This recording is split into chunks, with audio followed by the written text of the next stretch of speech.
Alright, let's do some homework. This should be quick.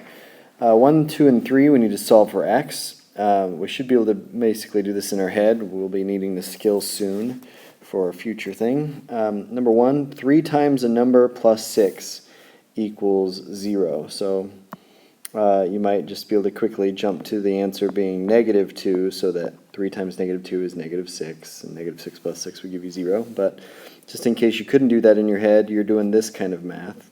-6 from both sides, that gives me 3x equals -6, and then you're dividing by 3 on both sides, and that still gives us an answer of -2.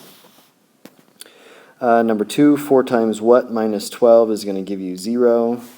3 would do that, so the answer is x equals 3.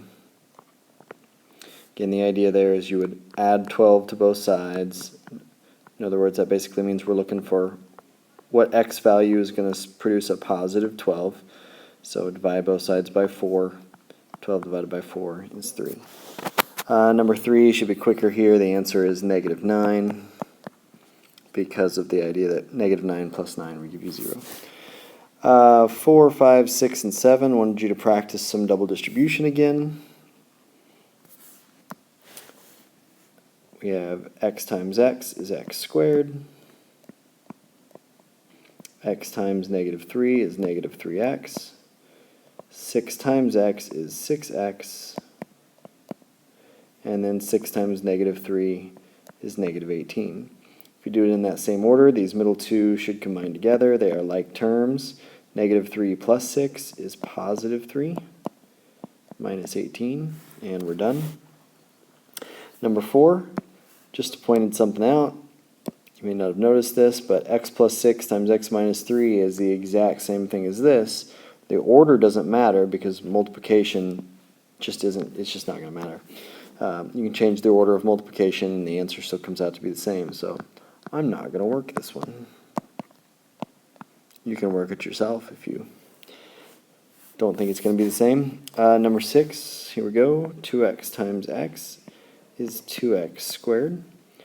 2x times -4 is -8x, and 5 times x, and finally 5 times -4 is -20.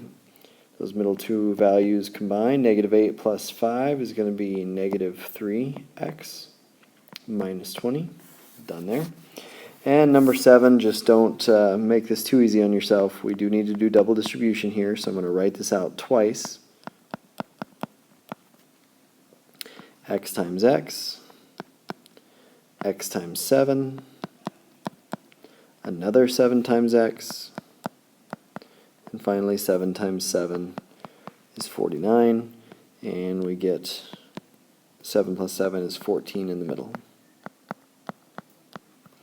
Done there. Number 8, we need to use double distribution and other operations to write the following quadratic that's in vertex form. I think I just rewrite the following quadratic in vertex form to standard form. So we recognize that is vertex form.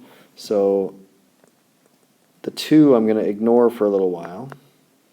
The x plus 3 squared becomes, x plus 3 times x plus 3. Minus 8 is going to chill out there for a little while.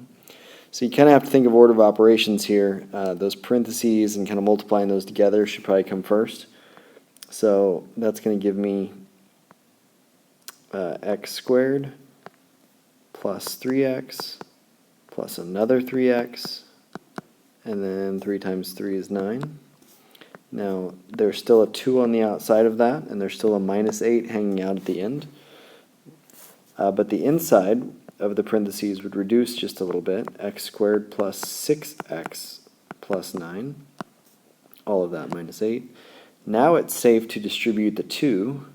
2 times x squared, 2 times 6, and finally 2 times 9 is 18. But then there's still a -8 hanging out at the end. The distributive property got rid of the parentheses there, so now all I need to do is 18 minus 8 would be 10. So final answer is 2x squared plus 12x, and then these two guys make 18 minus 8 is 10. Done. Number 9, we have an ACT problem. A car averages 27 miles per gallon.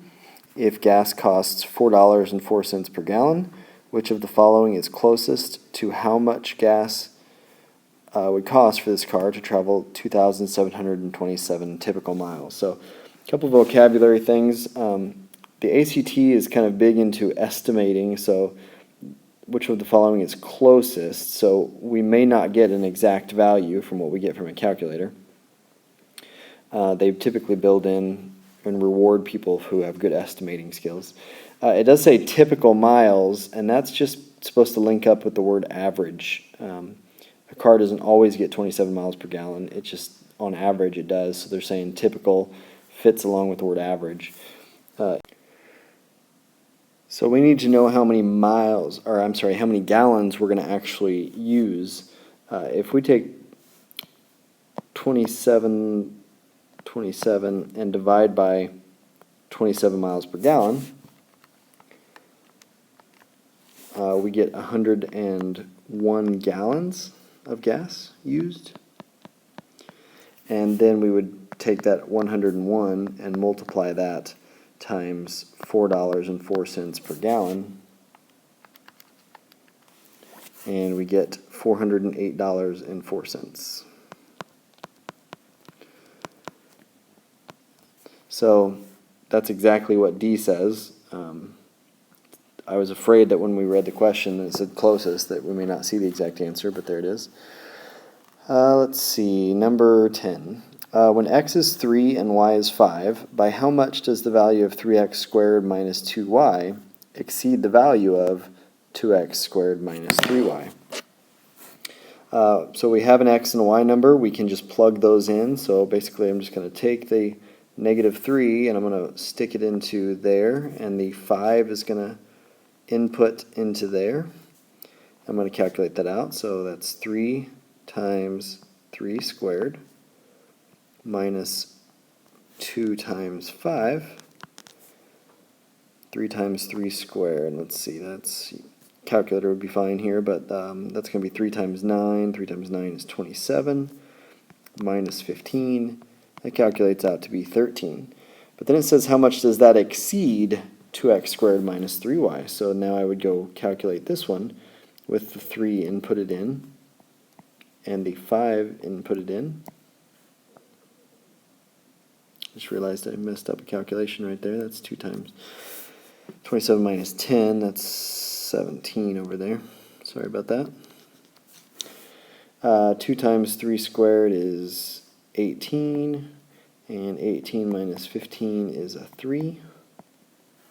So how much bigger is 17 compared to 3? That's 14 bigger. There is sort of a, maybe you could call it a shortcut, depends on how good you are at thinking about these things. By having, it says exceed, so how much more is this thing than this thing? Well, you'll notice that all they've changed is they've changed this 3 has dropped down to a 2. So this means you've got 3x squareds and 2x squareds. Well, since x is 3, that means that this equation is going to be 3 squared less than this one, which means it's 9. But then since this has 2 y's and this one has 3 5's, this one sort of takes away an extra 5, and the 9 and the 5 make 14, which is our final answer. We are done with our homework. Good job.